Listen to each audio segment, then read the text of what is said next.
Luto tayo ng munggo ngayon. Whoop.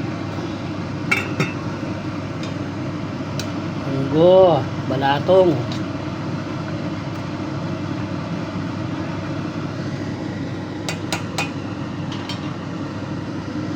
Pakuluin pa natin. Hindi sa mix. Kamatis wala pa. Okay na. Hindi na sinaing.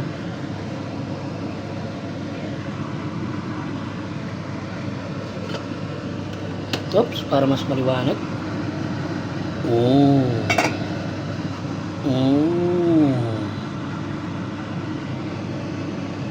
Tapos mamaya meron tayo syempre